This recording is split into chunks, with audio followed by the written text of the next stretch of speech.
Elles ont le parfum du mystère, la séduction de l'extraordinaire, le charme de l'impossible. Pénétrez avec moi dans l'univers des incroyables histoires.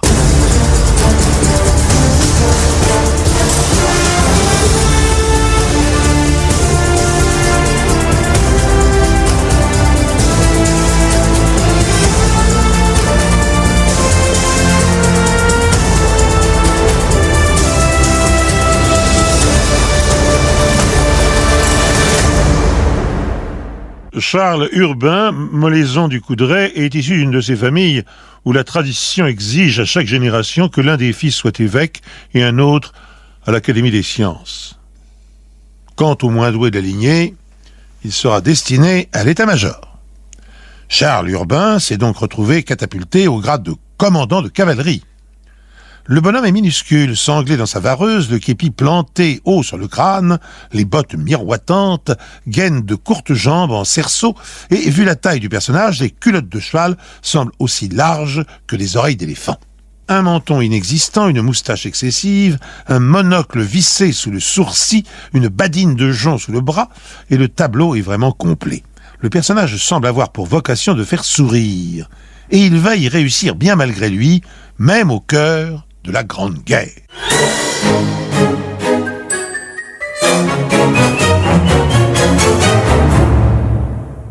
Il accomplit son devoir dans un bureau du ministère. Sa délicate mission consiste à contrôler la conformité des tampons et cachets qui serviront à estampiller les bulletins de commande de l'intendance.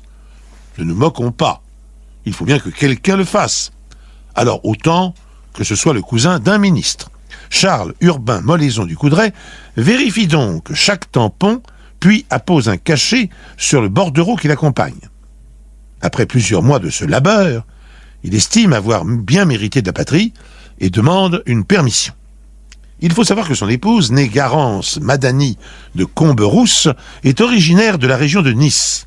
Sa famille possède une villa sur la Riviera italienne. C'est dans ce lieu enchanteur que Charles Urbain Molaison du Coudray compte bénéficier d'un juste repos du guerrier. Certes, les temps sont troublés, mais ce n'est aucunement une raison pour changer les habitudes des personnes de qualité. Cependant, il se trouve qu'avant la guerre, la sœur aînée de la commandante a contracté un fort beau mariage avec un comte, mais un comte autrichien. On ne peut pas tout prévoir.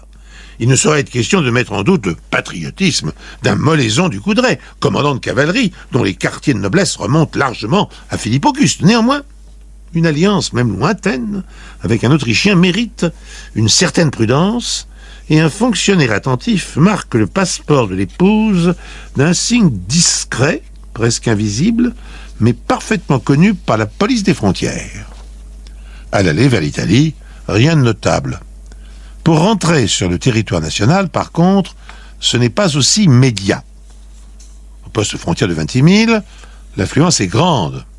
Par respect pour son rang, la commandante n'est pas astreinte à attendre dans la file avec le vulgaire populon. On lui offre un siège à l'écart. Le commandant, lui, va battre le pavé devant le bâtiment administratif. Lorsqu'au cadran de sa montre de gousset, l'aiguille entame un second tour, le pétulant militaire commence à s'impatienter. Il va glisser la moustache dans le poste de douane et il croit voir que la commandante se trémousse sur sa chaise. Elle lui adresse même un léger signe de sa main gantée. Il se penche, elle chuchote quelques mots derrière sa voilette. « Charles Urbain, mon ami, je suis horriblement confuse de vous demander cela, mais je n'en puis plus. » Les demoiselles de Comberousse ont beau avoir appris depuis la première croisade à retenir leurs besoins intempestifs, toute vessie humaine a ses limites. Le commandant traverse la salle bondée, s'approche d'un planton luisant de transpiration et le questionne à l'oreille. L'autre se redresse, claque des talons et claironne d'une voix audible jusqu'en Italie « Les Vater !»« Certainement, mon commandant. Au fond, à gauche. » Tous les regards suivent donc la commandante lorsqu'elle trottine, par nécessité, vers le fond et à gauche. En pénétrant dans les lieux susmentionnés, constat désagréable, le planton avait raison, il s'agit plus de vater que de toilettes pour dames. En particulier, pardonnez ce détail, mais il a de l'importance, la cuvette témoigne à elle seule qu'un poste de douane est un lieu de passage intense. Fort heureusement, la commandante avise fiché sur un crochet contre le mur un journal, ou plus exactement, ce qu'il reste d'un journal accroché ici pour un autre usage que la lecture. Garance Moléon du Coudray prélève les derniers feuillets et confectionne une protection éphémère contre la lunette répugnante. Ensuite de quoi, elle s'extrait de ses multiples froufrous de femme élégante, s'assied et peut enfin se livrer avec un soupir bienheureux au délestage naturel qui est le lot de chacun et chacune d'entre nous. Il faut ensuite réenfiler, renouer, reboutonner. Ce marathon vestimentaire accompli, la commandante retourne sagement vers la salle d'attente. Et une troisième heure se passe. Le commandant constate que des tas de gens extrêmement ordinaires qui sont arrivés après lui sont repartis depuis déjà belle lurette. C'est le monde à l'envers, pour ainsi dire. Du Coudray décide d'empoigner le taureau par les cornes, il se campe devant un guichet, mais le petit type de l'autre côté du comptoir lève à peine les yeux derrière ses lunettes. « Vous retournez attendre là-bas, monsieur, s'il vous plaît, on vous appellera. » Conscient que non seulement le peuple l'observe, mais que sous sa voilette, le regard de Garance attend sa réaction, il revient à la charge, la moustache en bataille, le monocle étincelant de fureur. Les fonctionnaires surchargés par l'affluence et la chaleur s'énervent à leur tour. L'attention se focalise sur ce pet sec qui fait du scandale et par voie de conséquence sur son passeport et surtout. Tiens, celui de sa femme. Et là, le ton change. L'autorité douanière se concerte. Les voix se font basses, les regards en biais. Voulez-vous nous suivre, s'il vous plaît? Ah, enfin, c'est pas trop tôt. Pas vous, monsieur. Madame seulement. Malgré les protestations de son mari, Garance s'est escamotée vers une section administrative réservée aux cas spéciaux. Horrifiée, elle se voit conduire vers une cabine entourée de rideaux où une rugueuse et robuste assistante de police lui signifie qu'elle va pratiquer ce que l'on appelle une fouille au corps. Autrement dit, une inspection très détaillée de son anatomie. Avec autant de dignité qu'elle le peut, Madame de Coudray ôte ses jupons, s'appuie sur un guéridon, penchée en avant, elle s'attend à un contact révoltant avec son intimité. Mais, surprise, elle entend dans son dos la fonctionnaire émettre un « oh !» puis sortir de l'isoloir. Pour y revenir, quelques instants plus tard, accompagnée d'une deuxième fonctionnaire portant des galons de chef. Celle-ci contemple également la suspecte et fait « ah ah ah !» La commandante ne comprend pas. « Je peux savoir ce qui se passe ?» La fonctionnaire chef ricane. « Elle a le culot de demander ce qui se passe !»« Qu'est-ce que c'est que ça ?» Le doigt précis de la représentante de l'ordre désigne un endroit de la commandante situé, très exactement situé entre le bas des reins et le haut de la cuisse. « Ça ?» rétorque Garance interloquée. « Ça, mais ce sont mes fesses, madame !»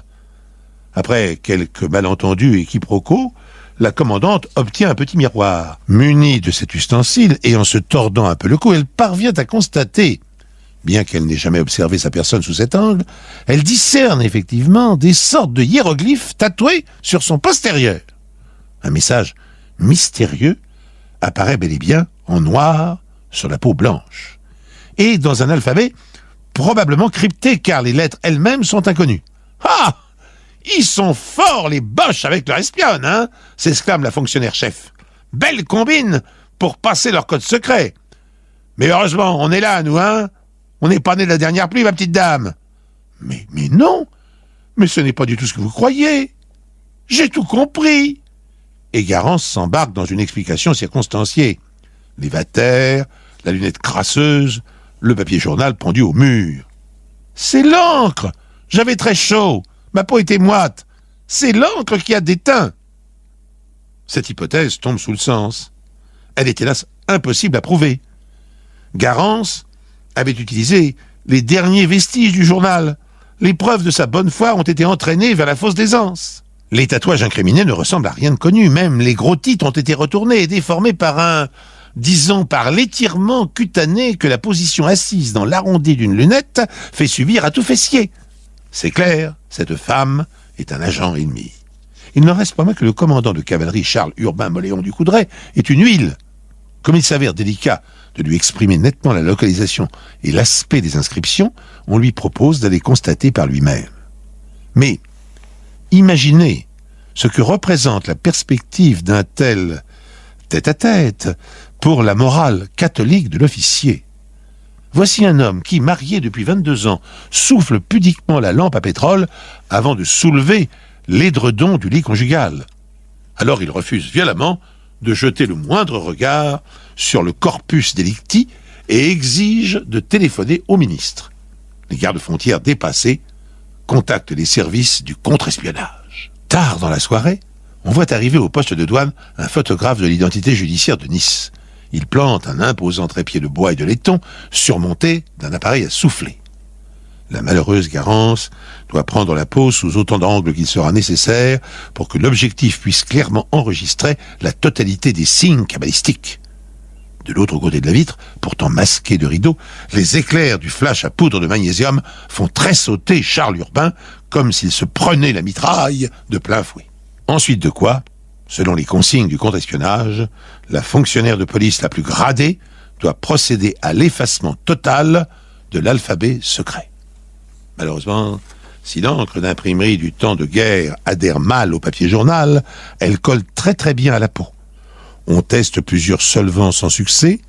En définitive, aux alentours de minuit, la femme de ménage qui passe par là se penche à son tour sur le problème. « Pourquoi que vous essayez pas le jus de citron avec un bon coup de brosse au chien dent ?» Le commandant Charles Urbain Moléon du Coudray et madame sont de retour dans la capitale après quelques jours. Le temps nécessaire pour évacuer le stress de cette humiliation, et à Garance plus spécialement, pour calmer dans des bains de siège au lait et aux plantes l'irritation provoquée sur sa chair délicate par le vigoureux étrillage. Ce délai n'a pas calmé la fureur du chef d'escadron. Tambour battant, il se catapulte au palais de justice, dans le bureau du président Lantier, un vieil ami de la famille. « Un traitement inadmissible, odieux, indigne. Je compte sur vous pour m'obtenir réparation. » Charles Urbain l'ignore, mais il a été trahi par le progrès. Son arrivée a été devancée par celle des photographies. Des copies ont été transmises à tous les services éventuellement concernés, et cela fait beaucoup de monde. Lantier en particulier possède un dossier très complet sur l'affaire, et il fait partie de ce tout Paris qui se gausse déjà suffisamment, aussi use-t-il de toute sa diplomatie. Réparation, certes mon cher, elle est tout à fait méritée. Il faut intenter un procès. Ainsi, vous pourrez, devant les journalistes et le public, exposer clairement les pièces qui prouvent... Ah non! Je ne tiens pas à exposer quoi que ce soit. Bon, tout compte fait, une certaine discrétion. Belle idée, Coudray. Quelle hauteur de vue admirable que la vôtre. Discrétion, service de l'État, sécurité de la patrie. Vous faites honneur à votre nom, mon vieux. Quelle abnégation. Nous en resterons donc là, n'est-ce pas? Bravo. Sur quoi le juge songe une fraction de seconde à la présidente Edmonde Lantier, son épouse, un sac d'os revêche qui fait chambre à part depuis leur premier anniversaire de mariage. Le président glisse un œil vers le tiroir entrouvert de son bureau. On y aperçoit un agrandissement sur papier chamois d'un des clichés de Vatimille, magnifiant les rondeurs laiteuses de Garance. Charles Urbain, me permettez-vous un conseil entre hommes? Si j'étais vous, je rentrerais bien vite dans mes foyers et j'irais m'assurer personnellement que cette cuisante aventure n'a laissé aucune trace.